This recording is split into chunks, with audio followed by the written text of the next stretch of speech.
On this episode of New Mexico Frontiers, protecting the next generation of space explorers. Find out how Sandia Labs are using the sun to keep spacecraft safe.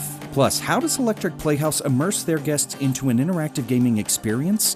The science behind the West Side Spectacle. And we're getting a head start on dry January with the emerging trend of sober bars. New Mexico Frontiers starts right now. This is New Mexico Frontiers. Presented by Veris Research. Hello and welcome to New Mexico Frontiers. I'm Chad Brummett. A recent Gallup poll showed that more than 60% of adults aged 18 to 34 are cutting back on the amount of alcohol they drink. And to meet the changing demand for non-alcoholic solutions, sober bars are increasing in numbers around the country and right here in New Mexico. Shaken, stirred, and 100% sober. That's what's on the menu here at Lost Culture's Tea Bar in the Sawmill Village. And I have a lot of passion for bartending. I like, the alchemy of mixing and creating cocktails and combining flavors and, just playing with different flavor profiles. Ryan Brown is the owner of the Sober Bar, one of the newest in the Albuquerque Metro. We wanted to have something a little more accessible, easy walk up, no reservations needed, just pop in, grab a cup, grab a pot, and enjoy some tea with your friends. Using a tea-based cocktail list, Lost Cultures offers loose-leaf teas with a variety of flavor profiles throughout the day and a more robust menu of mocktails for their nighttime patrons. Combines different flavor profiles, different juices, lots of teas. There are a couple of non-alcoholic spirit-based cocktails, but most of them I try to stick to a tea-based menu. While a number of bars offer mocktails on their menu, very few dedicated sober bars call New Mexico home. But that soon could be changing. According to Nielsen IQ data, the non-alcoholic beverage industry made $395 million between August of 2021 and August of 2022. That's a 20% growth in the industry within just 1 year. Brown plans to start adding kombucha to his menu in the spring of 2024, which is another popular alternative for consumers looking for non-alcoholic beverages. In the Albuquerque Metro, locations like New Mexico Ferments and Urban Mama 505 offer kombucha on tap. And while the fermenting process does produce a low level of alcohol, most processes yield less than 0.5% in their drinks. So if you are in recovery or you are concerned about the alcohol content in your beverage, be sure that you read the labels or ask the server at the kombucha bar about the alcohol content in your drink. Another growing trend in the non-alcoholic movement is kava. Derived from the root of South Pacific plants, the name literally translates to intoxicating pepper from the Polynesian word awa. The kava plant is known for relaxing the body and relaxing the mind. Mandy Vickery is the owner of Pure Land Kava, the first full kava bar in Albuquerque. She first discovered the drinks while living in Florida. A friend introduced her to the growing trend in St. Petersburg, which is considered by many to be the kava capital of the U.S. Is Terran a word? After learning New Mexico had no standalone kava bars, Vickery made it her mission Everyone who comes in, I give them a free drink to try. to bring the growing trend to the state. People are surprised that there's so many different tastes that they could have. Ooh, all right. They enjoy the lifted and gifted feeling that they get in about 30 minutes after having a drink or two. While the kava root doesn't contain any alcohol, it is considered by the National Institute of Health to have psychoactive properties. Experts say that it gives some consumers a calming, euphoric feeling. Vickery says that this is what makes the root a perfect substitute for people abstaining from booze, but still looking for a calming beverage with friends. No one's addicted to it in a way that they can't be happy on the one day a week I'm not open. As more and more consumers are looking for healthier lifestyle solutions, sober bars could become a mainstay in nightlife attractions. And with cities like New York, Denver, and Phoenix growing their population of non-alcoholic establishments, it's only a matter of time that health-conscious New Mexicans will be thirsty for more sober solutions. While studies are still being conducted on the efficacy and safety of these non-alcoholic alternatives, Vickery emphasizes that kava should not be consumed by women who are pregnant, people under the age of 18, or those suffering from Parkinson's disease. And as with any dietary supplement, the best advice is to consult your doctor before consuming the drinks. Well, coming up, we are headed out to Sandia Labs to learn more about the research being done to keep the next generation of space vehicles safe. And later, a taste of European delicacies in the heart of Albuquerque. What's setting this pastry shop apart from the rest? Veris Research is the title sponsor of New Mexico Frontiers.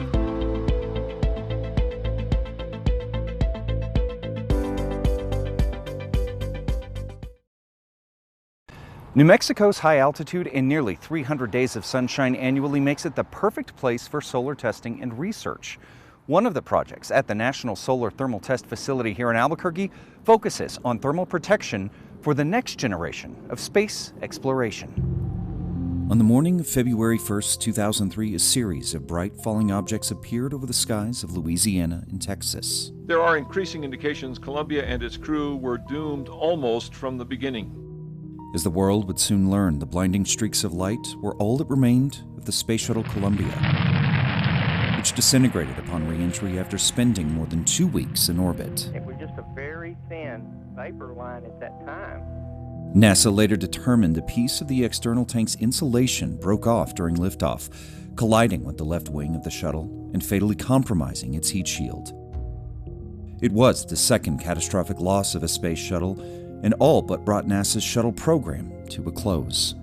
It made me realize that the job we do as engineers is super important.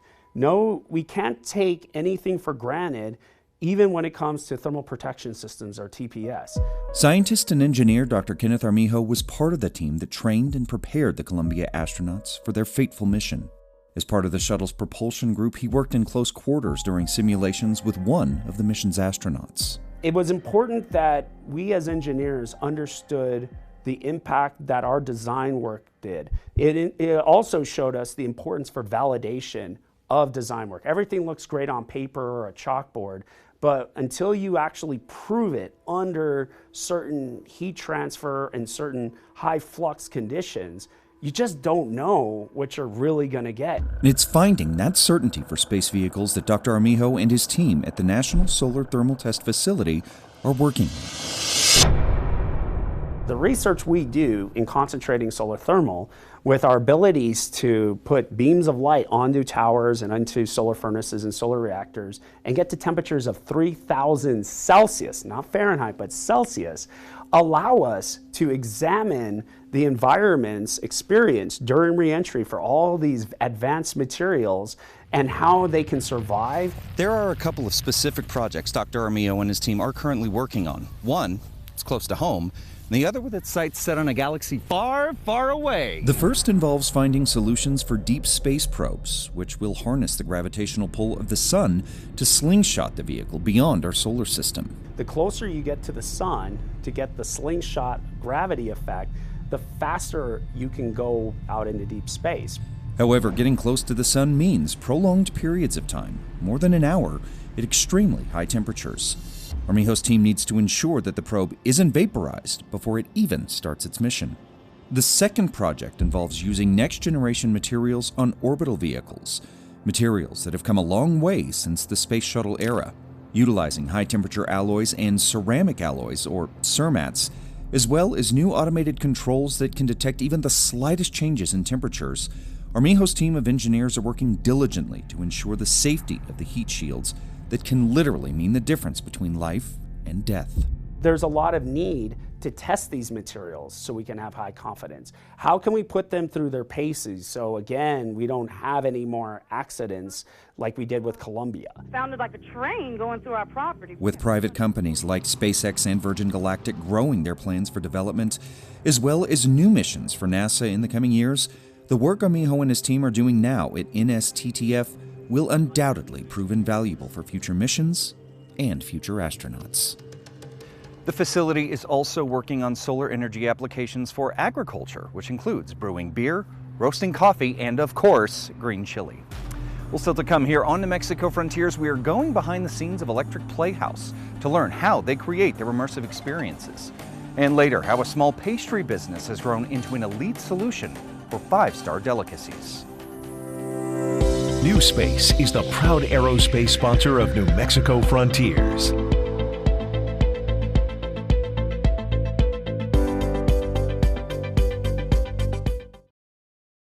Amusement parks across the country are beginning to employ more immersive technology to wow their guests.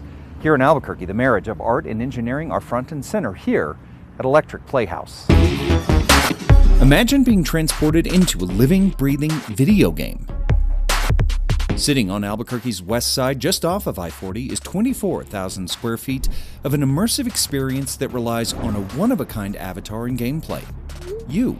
We bring people together through technology, and so we develop a number of gamified experiences where the walls and floors react to your movement.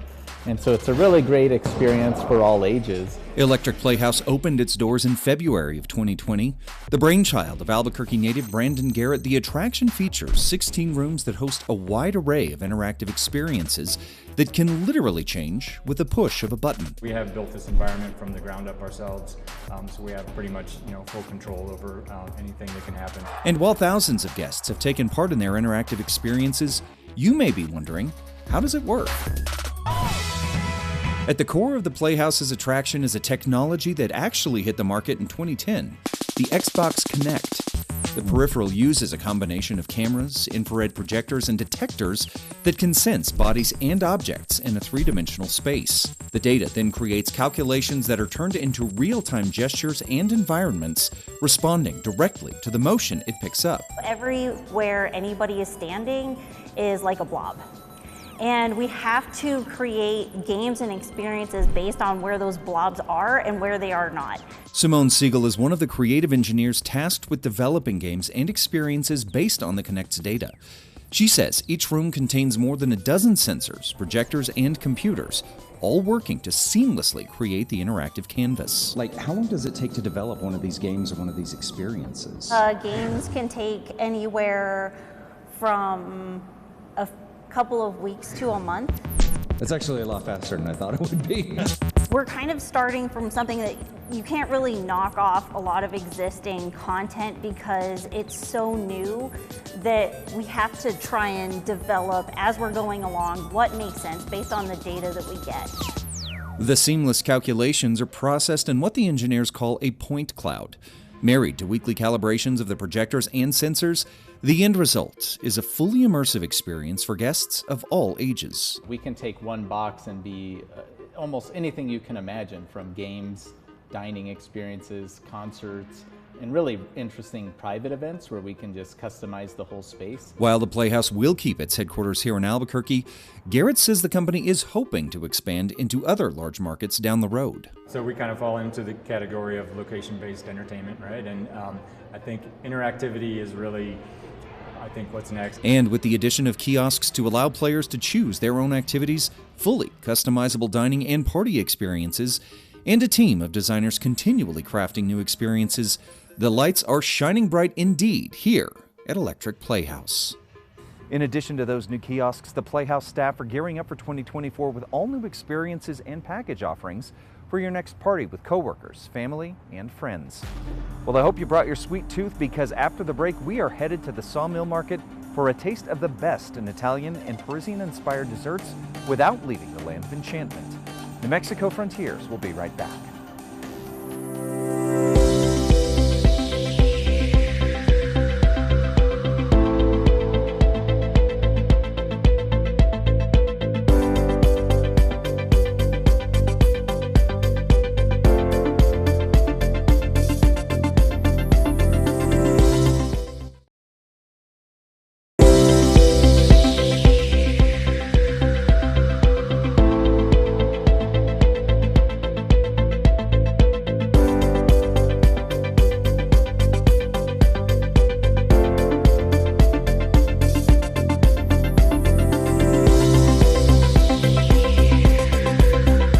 Business right here in Albuquerque is offering big flavors with a European aesthetic just in time for the holidays. Creme de la Creme has seen steady growth over the past few years thanks to their jaw-dropping pastries and their passion for the finer things. Nestled in the corner of Albuquerque's Sawmill Market is a gallery of exquisite creations. You walk into an edible art gallery, you are walking into like the Louis Vuitton of pastry. Pastries with colorful seasonal flair. There's something for the chocolate lovers, there's something for those looking for something refreshing. And pastries that level up their guests' experience. It's been an incredible experience to be able to share something this special, something that's really unique, honestly, to the southwestern whole region. Armani Briganti and his staff are busy this time of year at Creme de la Creme. a European-style pastry boutique that offers daily treats and catering solutions for clients all throughout the state. It was really born out of a love and a passion for hospitality and creating some very special creations and products, and also doing something very special for the community that hadn't been done before. Brigante, who was born and raised in New Mexico and graduated from UNM, decided more than a decade ago to shift his career focus to fine desserts, moving to San Diego after graduation to train privately with a Parisian and Italian chef. Equipped with a world-class education in the field, he returned to his home to start Crème de la Crème more than 6 years ago. Everything that we do from beginning to end, whether it's European butter, 70% of the fruit is from France. All of the flowers are fresh edible flowers that are getting flown in from California overnight. The company's craft started small at first, with Brigante opening a coffee shop upon his return to New Mexico. Soon after, the pastries led to a featured partnership with Marble Brewery, hosting events like Brazilian Brews. Brigante's craft soon caught the attention of producers in the film industry, who would then hire the company to cater special events. And that led to other high-end events, soon establishing Crème de la Crème's reputation as the go-to for luxury pastries. We're talking about creations that are literally 4, 5, 6, 7 different components for one creation. And also that plays into another role of how special Crème de la Crème is that we really encourage people to honestly have actually a spiritual experience with our product. Demand for their creations outside of those luxury events led Brigante and Company to set up roots here in the Sawmill Market about 8 months ago. The move provided them the chance to offer their creations to everyone, as well as establish retail options, including imported chocolates, home and beauty products, and other unique creations that support the company's vision. We are one of New Mexico's one and only true luxury brands, from beginning to end, from the product quality, all of the different ingredients that we source from all over the world, to the craftsmanship and the time that we take to execute all of these creations. It truly is edible European pastry art. While Crème de la Crème is continually eyeing growth for the company, Brigante says that they have no plans in expanding their footprint. Rather, they hope to enrich their customers' experience here at the Sawmill Market, cultivating a culinary destination for the most robust of palates in New Mexico. We pride ourselves in offering something that's very special, very high quality, inside and out, and really making people's champagne wishes and caviar dreams come true. Brigante says the company is planning on implementing private gatherings here at the Sawmill Market with special plans for the holidays, Valentine's Day, and Mother's Day in 2024. Well, that's going to do it for this edition of New Mexico Frontiers. For more information and a recap on this entire episode, just head over to KRQE.com. Thanks for joining us.